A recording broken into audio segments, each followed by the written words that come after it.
تبوک سے جب حضور واپس آ رہے تھے تو یہ ایک لمبا سفر تھا، اور ایک لمبی جدائی کے بعد صحابہ کو حضور کی زیارت کا موقع نصیب ہو رہا تھا، تو لوگ ترس گئے تھے۔ ایک وہ منظر کہ شام سویرے حضور کے پیچھے نمازوں کی بہاریں، حضور کے چہرے کی زیارت اور آقا کریم علیہ السلام کی دل آویز اور میٹھی باتوں کو سننا، کیا مناظر تھے۔ صحابہ روز یہ مزے لوٹتے تھے۔ جب دل اداس ہویا سیدھے حضور کی خدمت میں آ گئے، چہرہ انور کو دیکھا، ساری پیاس بجھ گئی۔ اور آج کتنے دن ہو گئے ہیں کہ حضور کو دیکھا نہیں، حضور تبوک پہ تشریف لے گئے۔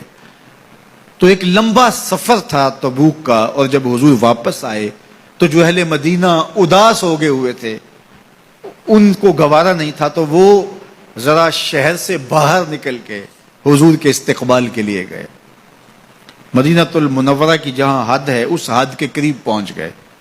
ادھر سے جو تبوک سے حضور اور حضور کے ساتھی آ رہے تھے وہ بھی اس بارڈر پہ، اس سرحد پہ، مدینہ المنورہ جہاں شروع ہوتا ہے وہاں قریب پہنچ گئے۔ قدرتی ہوا مدینہ المنورہ سے اس جانب چل رہی تھی جدھر سے حضور تشریف لا رہے تھے۔ تو یہ جو لوگ جا رہے تھے ان کے گھوڑوں کی، کچھ پیدل تھے، ان کی ٹاپوں سے اور پیدل پاؤں سے گرد اڑی، اور اڑتی ہوئی گرد کا رخ ادھر تھا ہوا کی وجہ سے جدھر حضور اور حضور کے غلام آ رہے تھے۔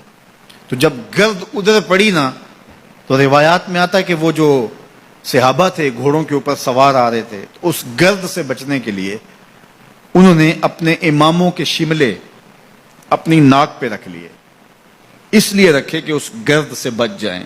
تو میرے آقا کریم نے دیکھا کہ یہ اس گرد سے جو مدینہ المنورہ کی حدود سے اڑ کے آ رہی ہے، بچنے کے لیے اپنے ناکوں پہ کپڑے رکھ رہے ہیں۔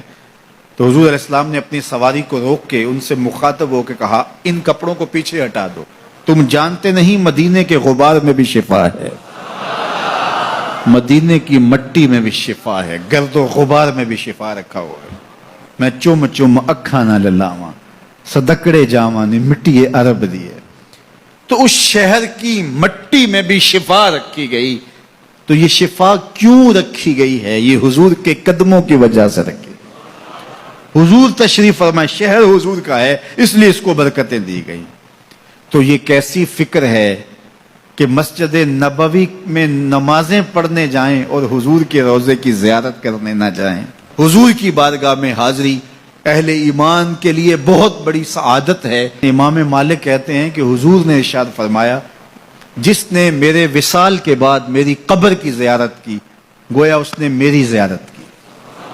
تو امام مالک کہتے ہیں کہ اگر کوئی حضور کے روضے کو دیکھنے جائے یا دیکھ کے آئے تو یہ نہ کہے کہ میں حضور کے روضے کو دیکھ کے آیا ہوں، بلکہ کہے میں حضور کو دیکھ کے آیا ہوں، میں حضور سے ملنے جا رہا ہوں، میں حضور سے مل